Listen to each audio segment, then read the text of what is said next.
Hello students, तो आज हम क्लास 9th का चैप्टर पढ़ रहे हैं the fundamental unit of life और आज हमारा 12th लेक्चर है।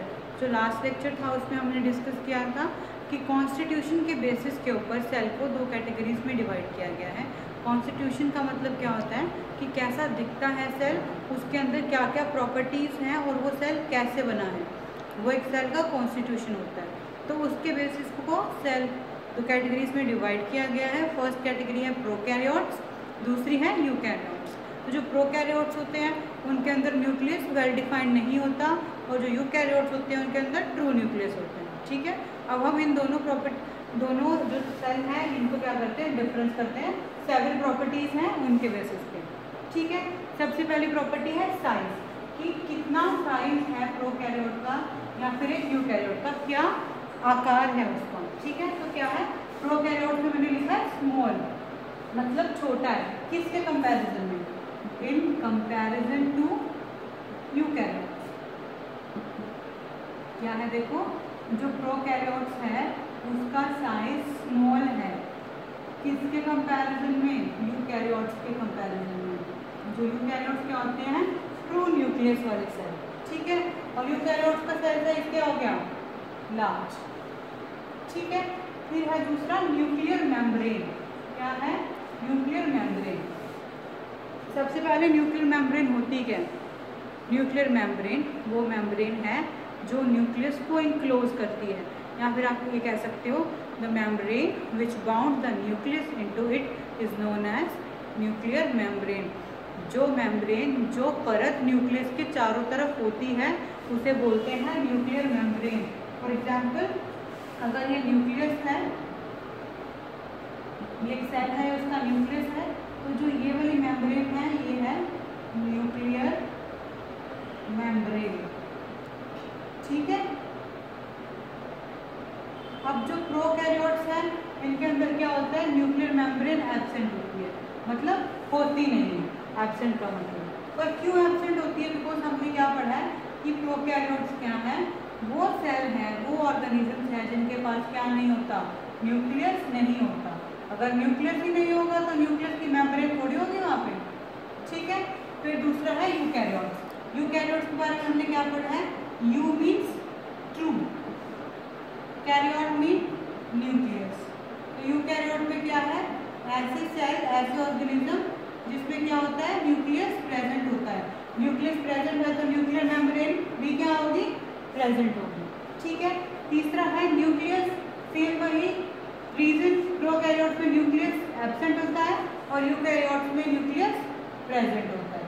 ठीक है, फोर्थ है सेल वॉल। अब देखो दो चीज होती है, एक होती है सेल वॉल और एक होती है सेल मेम्ब्रेन। सेल मेम्ब्रेन वो मेम्ब्रेन है जो सेल को इनक्लोज करती है। ठीक है, यानी वो मेम्ब्रेन जिसके अंदर पूरा सेल कवर होता है उसे बोलते हैं सेल मेम्ब्रेन। ठीक है, और सेल वॉल क्या है, सेल वॉल एक रिजिड स्ट्रक्चर है जो सेल मेम्ब्रेन के ऊपर होता है और सेल को क्या देता है, शेप देता है। फॉर एग्जाम्पल, ये एक सेल है। ठीक है, तो जो अंदर वाली है ये तो है सेल मेम्ब्रेन। ठीक है, जो अंदर वाली मेम्ब्रेन है ये तो है सेल मेम्ब्रेन, और जो ऊपर है सबसे एक्सटीरियर में है, डबल कर रही है सेल को, वो है सेल वॉल। ठीक है, समझ आ गया सेल वॉल क्या होती है। अब प्रोकैरियोट्स में क्या होता है, मोस्टली प्रेजेंट, कि ज्यादातर प्रोकैरियोट्स के अंदर सेल वॉल प्रेजेंट होती है। ठीक है, अब है यूकैरियोट्स में प्रेजेंट। यूकैरियोट्स में प्रेजेंट तो होती है सेल वॉल, लेकिन एनिमल सेल के अंदर वो क्या होती है, एब्सेंट होती है। ठीक है, फिर आता है fifth property, that is mitochondria. Mitochondria क्या है, एक सेल ऑर्गेनेली है। ठीक है, इसे सेल ऑर्गेनेली को क्या बोलते हैं, power house of the cell या फिर किचन ऑफ द सेल। ठीक है, अब प्रोकैरियोट्स के अंदर क्या है, ये एब्सेंट है और यूकैरियोट्स के अंदर ये प्रेजेंट होती है। ठीक है, फिर है फ्लैजिला। फ्लैजिला मैंने पढ़ाया था क्या है, एक विप लाइक स्ट्रक्चर होता है, प्रोटोप्लाज्मिक एक्सटेंशन होती है जो क्या करती है, एक सेल को या फिर एक ऑर्गेनिज्म को मूव करने में हेल्प करती है। ठीक है, क्या है फ्लैजिला, एक साइटोप्लाज्मिक प्रोटोप्लाज्मिक इंक्लूजन है, बॉडी से बाहर की तरफ होती है और सेल को या फिर एक ऑर्गेनिज्म को हेल्प करती है मूवमेंट में। ठीक है, अगर प्रोकैरियोटिक सेल है या फिर प्रोकैरियोटिक ऑर्गेनिज्म है तो उसमें जो फ्लैजिला है वो सिंपल होगा, यानी कि उसका स्ट्रक्चर बहुत सिंपल होगा, कोई कॉम्प्लेक्सिटी नहीं होगी। किससे बना होगा? एक प्रोटीन से बना होगा। उस प्रोटीन का नाम क्या है? फ्लैजिलिन। क्या है? प्रोकैरियोट्स के अंदर जो फ्लैजिला है सिंपल शेप का होगा, स्ट्रक्चर का होगा, और किससे बना होगा? फ्लैजिलिन नाम के प्रोटीन से बना होगा। ठीक है। अगर यूकैरियोट्स की बात करें, यूकैरियोट्स क्या है? ज़्यादा एडवांस है, तो क्या होगा? उनका फ्लैजिला कॉम्प्लेक्स होगा। और कैसे बना होगा? उसका अरेंजमेंट होगा 9+2 माइक्रोट्यूब्यूल्स। माइक्रोट्यूब्यूल्स स्ट्रक्चर होते हैं छोटे छोटे। फॉर एग्जाम्पल ये माइक्रोट्यूब्यूल लगा लो, ऐसे स्ट्रक्चर होते हैं। ये 9+2 का अरेंजमेंट होगा, यानी कि 9+2 का अरेंजमेंट होगा किसका? माइक्रोट्यूब्यूल्स का, जो क्या बनाएंगे? एक कॉम्प्लेक्स स्ट्रक्चर बनाएंगे। किसका? फ्लैजिला का। किस केस में? यूकैरियोट्स के केस में। ठीक है। अब है राइबोसोम। राइबोसोम क्या होते हैं? ग्रैन्युलर बॉडीज होती हैं। किस में हेल्प करती हैं? ये प्रोटीन के सिंथेसिस में हेल्प करती हैं। अब जो प्रोकैरियोट्स हैं, राइबोसोम्स के होते हैं दो टाइप, 70S और 80S। तो जो प्रोकैरियोट्स है उसके अंदर राइबोसोम की टाइप होती है 70S। ठीक है। राइबोसोम कैसे? दो सब यूनिट से मिलकर बना होता है।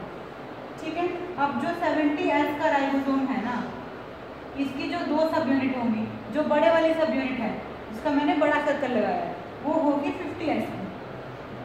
ठीक है।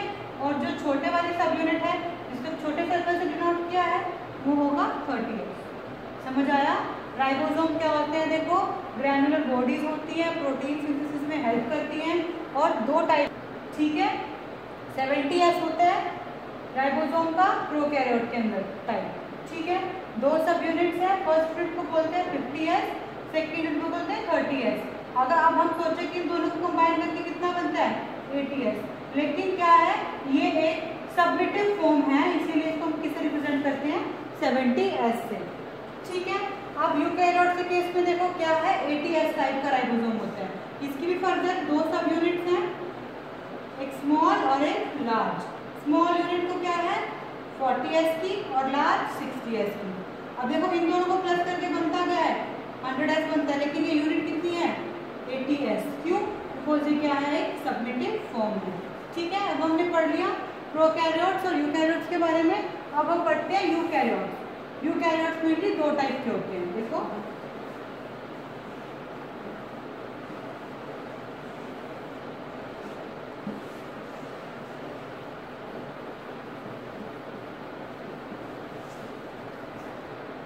अब हम पढ़ रहे हैं, देखो, difference between plant cell and animal cell. हमने क्या पढ़ा था पहले?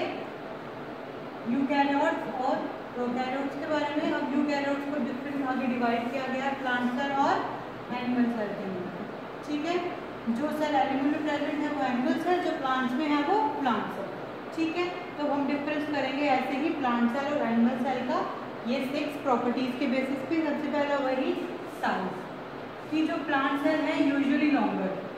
क्या बात है कि एनिमल सेल की कंपैरिजन में जो प्लांट सेल है वो क्या होते हैं? लंबे होते हैं, और एनिमल सेल का साइज क्या होता है? छोटा होता है। देखो, जब भी हम प्लांट सेल को ड्रॉ करते हैं हमेशा ऐसे ड्रॉ करते हैं। यहाँ हम वैक्यूल ड्रॉ करते हैं और यहाँ पे न्यूक्लियस। ठीक है। और एनिमल सेल को करते हैं हम एक लेंथ में फर्क है नहीं है। ठीक है। क्या है ये? प्लांट सेल का जो साइज है एनिमल सेल के कंपैरिजन में लंबा होता है, और एनिमल सेल क्या होती है? प्लांट सेल के कंपैरिजन में छोटे होते हैं। ठीक है। फिर है cell wall present. Plant cell में क्या है? ये सेल वॉल, और ये सेल मेम्ब्रेन। लेकिन एनिमल सेल में देखो कहीं भी आपको सेल वॉल नहीं दिखती। ठीक है। यानी कि मतलब क्या हुआ? प्लांट सेल के अंदर सेल वॉल प्रेजेंट है और एनिमल सेल में एब्सेंट है। फिर है फ्लेक्सिबिलिटी। फ्लेक्सिबिलिटी क्या होती है? कि कितना आप मोड़ सकते हो एक सेल को। ठीक है। तो जो प्लांट सेल है वो नॉन फ्लेक्सिबल है। नॉन फ्लेक्सिबल क्यों है? बिकॉज प्लांट सेल के अंदर सेल वॉल होती है, और सेल वॉल क्या करती है? एक सेल को रिजिडिटी प्रोवाइड करती है। ठीक है। जो सेल ज़्यादा रिजिड होगी, सख्त होगी, वो फ्लेक्सिबल नहीं होगी। ठीक है। लेकिन एनिमल सेल में देखो सेल मेम्ब्रेन एब्सेंट है, सॉरी सेल वॉल एब्सेंट है, इस वजह से क्या है? सेल फ्लेक्सिबल है। समझ आया? फ्लेक्सिबिलिटी क्या है कि आप सेल को बेंड कर सकते हैं, लेकिन प्लांट सेल के अंदर सेल वॉल होने की वजह से सेल को एक रिजिडिटी मिलती है, सख्त हो जाता है सेल, तो वो फ्लेक्सिबल नहीं है, वो ज़्यादा मुड़ नहीं सकता। अगर आप उसे ज़्यादा प्रेशराइज करोगे तो वो टूट जाएगा। लेकिन एनिमल सेल क्या है? फ्लेक्सिबल है। ठीक है। फिर प्लास्टिड क्या है? वो बॉडीज जो क्या करती हैं? कलर इम्पार्ट करती हैं, प्लांट सेल के अंदर प्रेजेंट होती हैं और एनिमल सेल के अंदर एब्सेंट होती है। फिर है क्लोरोफिल। क्लोरोफिल क्या है? एक ग्रीन कलर का पिगमेंट है जो क्या करता है? फोटोसिंथेसिस में हेल्प करता है। तो आपको पता है कि प्लांट से फोटोसिंथेटिक होते हैं, तो प्लांट्स में तो प्रेजेंट है, लेकिन एनिमल्स में क्या होता है? एब्सेंट होता है क्लोरोफिल। ठीक है। फिर है पोजीशन ऑफ न्यूक्लियस, कि न्यूक्लियस की पोजीशन कहाँ है? प्लांट सेल के अंदर देखो, by the side of vacuole, यहाँ हमने ड्रॉ किया, ये वैक्यूल है और ये क्या है? न्यूक्लियस। प्लांट सेल में ये वैक्यूल है और ये क्या है? न्यूक्लियस। तो न्यूक्लियस क्या है? देखो साइड में है वैक्यूल के, और एनिमल सेल में देखो सेंटर में है न्यूक्लियस। ठीक है। अब हमने क्या पढ़ लिया? प्रोकैरियोट यूकैरियोट का डिफरेंस पढ़ लिया। फिर हमने पढ़ा कि जो यूकैरियोट के आगे फर्दर डिविजन है, प्लांट सेल और एनिमल सेल, उनका हमने एक डिफरेंस के मेथड से दोनों की प्रॉपर्टीज स्टडी कर ली। अब हम बात करते हैं सेल के बारे में कि सेल किस चीज से बना है, कौन कौन से मेन कंस्टिट्यूएंट्स हैं सेल। ठीक है। टॉपिक क्या है हमारा? Constituents of cell. यहाँ पे लिख सकते हैं कि main components of cell, main components of cell. सबसे पहले सेल मेम्ब्रेन, जो हर एक सेल में होती है। ठीक है। फिर सेल वॉल, जो प्लांट सेल में होती है तरफ। फिर प्रोटोप्लाज्म, और प्रोटोप्लाज्म हम क्या पढ़ते हैं? न्यूक्लियोप्लाज्म, यानी कि न्यूक्लियस प्लस क्या हो गया? साइटोप्लाज्म। और साइटोप्लाज्म के अंदर क्या होती है? Cell organelles. देखो ध्यान से समझो कि हम क्या पढ़ने वाले हैं। हम पढ़ रहे हैं मेन कंपोनेंट्स ऑफ सेल। सबसे पहले पढ़ेंगे हम सेल मेम्ब्रेन के बारे में, जो हर एक सेल में प्रेजेंट होती है। फिर हम पढ़ेंगे सेल वॉल के बारे में, जो सिर्फ और सिर्फ प्लांट सेल में होती है। फिर सेल मेम्ब्रेन, सेल वॉल के बाद क्या आता है? सेल मेम्ब्रेन, सेल वॉल, उसके बाद क्या आता है? न्यूक्लियस और साइटोप्लाज्म। अब न्यूक्लियस के अंदर क्या होता है? न्यूक्लियोप्लाज्म होता है, और न्यूक्लियोप्लाज्म प्लस साइटोप्लाज्म को क्या बोलते हैं? प्रोटोप्लाज्म बोलते हैं। अगर हम न्यूक्लियस की स्टडी कर रहे हैं तो मतलब वही न्यूक्लियोप्लाज्म की स्टडी कर रहे हैं हम, और अगर हम साइटोप्लाज्म की स्टडी कर रहे हैं तो क्या करेंगे? हम सारी सेल ऑर्गेनेल्स की स्टडी करेंगे। ठीक है। तो हम स्टार्ट करते हैं सबसे पहले सेल मेम्ब्रेन से।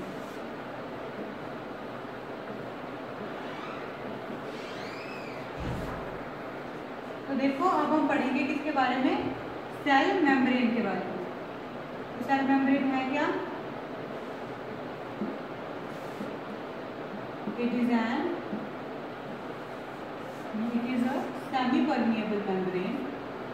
It is a semi-permeable membrane which is very thin, delicate and encloses all the cell organelles and all units of cell। क्या है? सेल मेम्ब्रेन क्या है? सबसे पहले it is a semi permeable membrane. ये क्या है? सेमी परमिएबल मेम्ब्रेन है। सेमी परमिएबल मेम्ब्रेन मतलब ये सिर्फ और सिर्फ लिक्विड पार्टिकल्स को ही मूव करने देती है एक सेल से दूसरे सेल में, या ये कह लें ये सिर्फ लिक्विड पार्टिकल्स की एंट्री और एग्जिट अलो करती है। ठीक है। क्या है?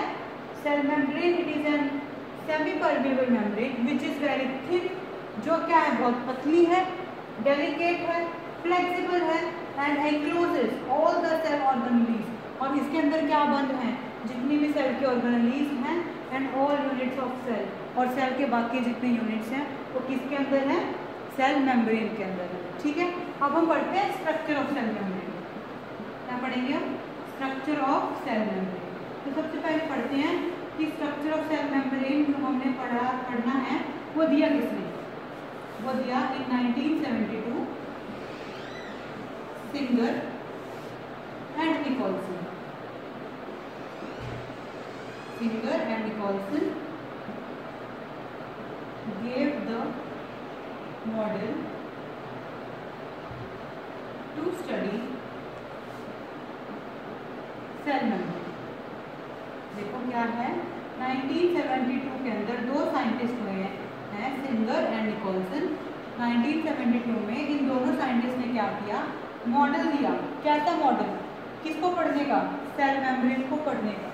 ठीक है, अब हमने ये क्यों बोला कि उन्होंने मॉडल दिया, मतलब उन्होंने बताया कि सेल ऐसी दिखती है। ठीक है, उन्होंने एक आइडिया दिया कि सेल एक्चुअली क्या है। किसने दिया ये मॉडल, सिंगर एंड निकोलसन। ठीक है, इस मॉडल को क्या बोलते हैं, इस मॉडल को बोलते हैं फ्लूइड मोजाइक मॉडल। अब इस मॉडल को फ्लूइड मोजाइक मॉडल क्यों बोलते हैं, मोजाइक मतलब होता है कंफ्यूजिंग। ठीक है, और फ्लूइड मतलब लिक्विड चीज के लिए वर्ड यूज करते हैं हम। तो जो ये जो मॉडल है इसके अंदर क्या होता है, प्रोटीन्स होते हैं। प्रोटीन्स होते हैं वो क्या करते हैं, फ्लो कर रहे हैं। अगर हम स्टडी करें तो हमें ऐसा लगता है कि जो सेल मेम्ब्रेन है इसके स्ट्रक्चर के अंदर प्रोटीन्स क्या करते हैं, सेल मेम्ब्रेन के ऊपर फ्लो कर रहे हैं। ठीक है, इसलिए वर्ड यूज किया लिक्विड मीडियम के अंदर फ्लो करना, प्रोटीन्स का। फ्लूइड मोजाइक मतलब इसमें क्या है, अलग अलग कोलैबोरेशंस है, मतलब कि प्रॉपर आपको क्या है, क्लियर इमेज नहीं मिलती है, इसलिए वर्ड यूज किया गया है मोजाइक और मॉडल। ठीक है, अब मैं आपको बताती हूँ क्या है इस मॉडल में। सबसे पहले ये क्या है, बाइलेयर। क्या है fluid Mosaic model, bilayer. Bilayer मतलब दो लेयर है इसके अंदर, किसकी, लिपिड की। कौन से लिपिड की, फॉस्फोलिपिड की, यानी कि फॉस्फेट और लिपिड्स की क्या है, दोनों की कंट्रीब्यूशन से क्या बना है, एक बाइलेयर, दो लेयर बनती है। मैं आपको बना के दिखाती हूँ, देखो जो उन्होंने फ्लूइड मोजाइक मॉडल दिया था, इसका एक डायग्रामेटिक व्यू दिखाती हूँ मैं आपको।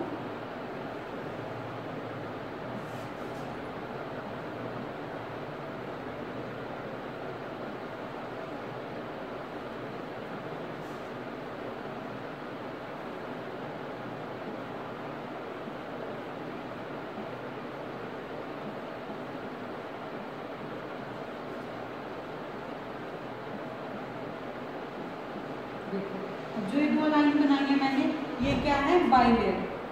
कौन सी लेयर है, लिपिड की। क्या है, देखो ये सेल मेम्ब्रेन का मैंने डायग्रामेटिक व्यू दिखाया आपको। इसके अंदर क्या है, देखो ये जो दो लेयर्स है ये किसकी है, लिपिड की, बाइलेयर है। उसके बाद देखो जो ये एक लिपिड है, ये क्या है, ये है उसका हेड और ये है टेल। लिपिड की बाइलेयर है, यानी कि बहुत सारे लिपिड अटैच है दो लेयर की फॉर्म में। फिर एक जो लिपिड है, देखो ये उसका हेड बनाया है और ये टेल बनाया है।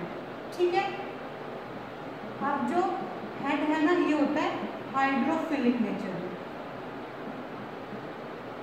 क्या होता है, जो हेड है लिपिड का कैसा है नेचर में, हाइड्रोफिलिक है, और जो टेल है वो है हाइड्रोफोबिक।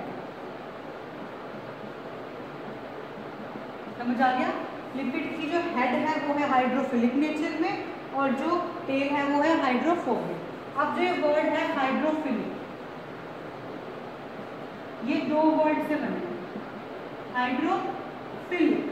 हाइड्रो मतलब वाटर और फिलिक मतलब अट्रैक्शन या अट्रैक्टिव, यानी कि जो हेड है लिपिड का वो पानी की तरफ क्या होते हैं, अट्रैक्ट होते हैं, आकर्षित होते हैं। ठीक है, और जो वर्ड है हाइड्रोफोबिक, ये दो वर्ड से बना है, that is hydro and phobic या फिर फोबिया।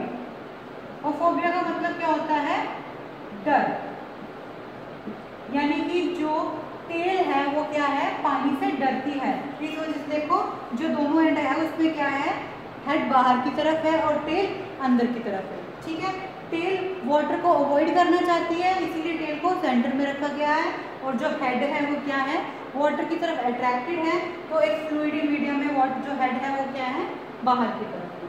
ठीक है, उसके बाद देखो मैंने ये दो स्ट्रक्चर बनाए हैं, तो जो ये है सबसे लंबे वाला, इसे बोलते हैं इंट्रिंसिक प्रोटीन। इंट्रिंसिक प्रोटीन, ये जो दोनों है ना स्ट्रक्चर, ये है प्रोटीन्स की। ठीक है, एक है इंट्रिंसिक को बताया है मैंने, एक है एक्सट्रिंसिक।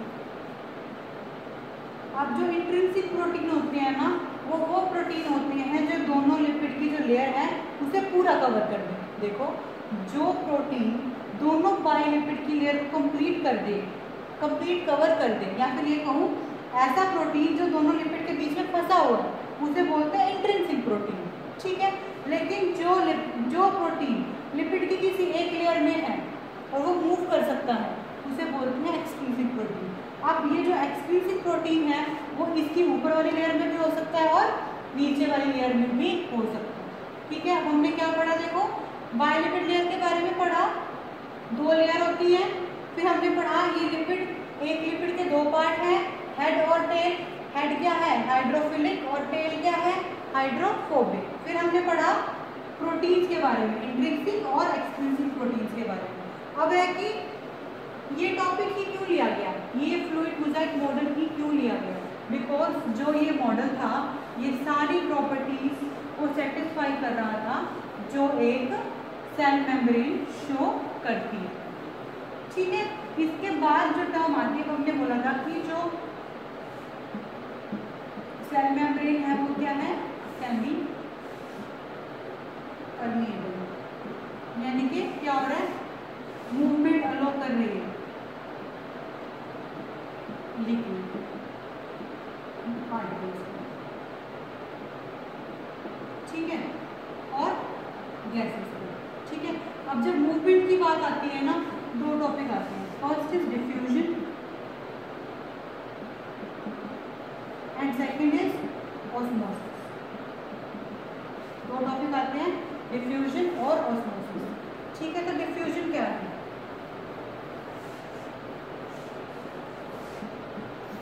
डिफ्यूजन क्या है, द मूवमेंट ऑफ पार्टिकल्स या फिर the movement of substance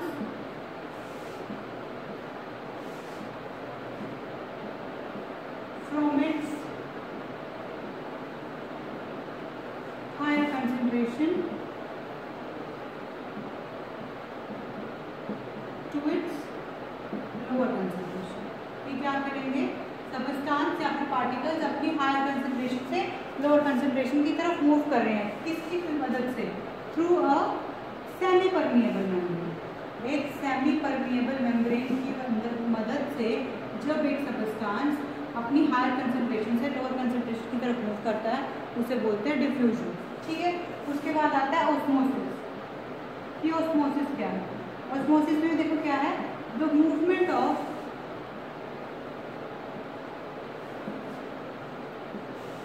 water molecules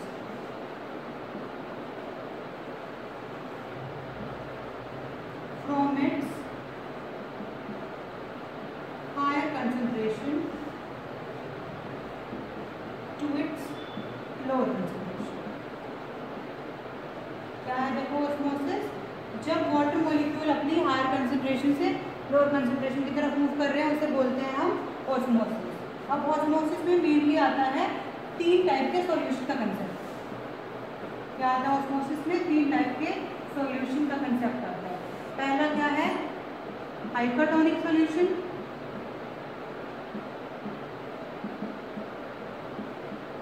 दूसरा क्या है, हाइपोटोनिक सॉल्यूशन,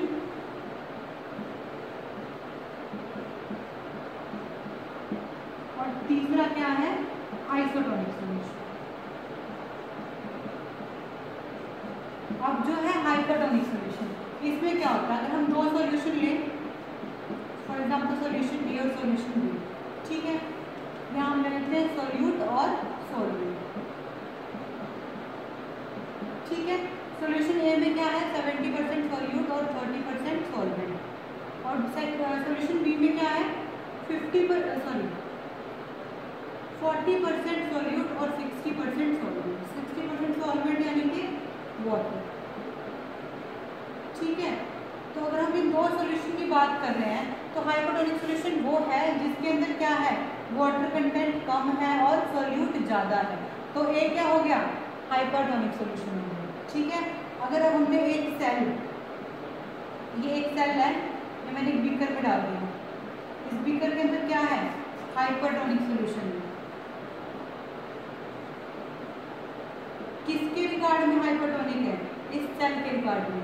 अगर इस सेल के अंदर 70% फॉर एग्जाम्पल ये जो बी है ये हमारा क्या हो गया, सेल का वाटर कंटेंट होगा। अगर सेल के अंदर 60% वाटर है और हाइपोटोनिक सॉल्यूशन के अंदर कितना है, 30% वाटर है, तो क्या होगा, ऑस्मोसिस होगा और पानी कहाँ आ जाएगा, इसके अंदर आ जाएगा। जैसे ही पानी इसके सेल से निकल के सॉल्यूशन में आ गया, सेल क्या कर जाएगा, पानी कम होने की वजह से क्या कर जाएगा, श्रिंक कर जाएगा, ठीक है।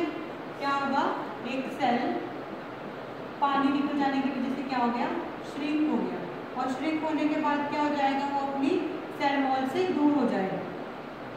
जो प्लांट सेल है, फॉर एग्जाम्पल हमने कोई प्लांट सेल डाला, ठीक है, तो क्या हो गया, या कोई एनिमल सेल भी डाला तो क्या हो गया, वो अपनी जो मेम्ब्रेन है उससे क्या हो जाएगा, उसका जो साइटोप्लाज्म है वो इकट्ठा होकर एक तरफ हो जाएगा। फॉर एग्जाम्पल एक सेल है, ये उसका साइटोप्लाज्म क्या हो गया, श्रिंक हो गया, क्यों, बिकॉज वाटर कंटेंट कहाँ आ गया, बाहर आ गया। इस प्रोसेस को क्या बोलते हैं, प्लाज्मोलाइसिस। प्लाज्मोलाइसिस क्या है, देखो ये कब होगा, जब एक सेल को किसी हाइपोटोनिक सॉल्यूशन के अंदर डाला जाता है तो सेल का वाटर कंटेंट उस सॉल्यूशन के अंदर आ जाता है। इस वजह से क्या होता है, सेल श्रिंक कर जाता है और अपना जो अपना साइटोप्लाज्म है वो एक तरफ इकट्ठा कर लेता है, सेल मेम्ब्रेन से थोड़ा डिस्टेंस बढ़ जाता है।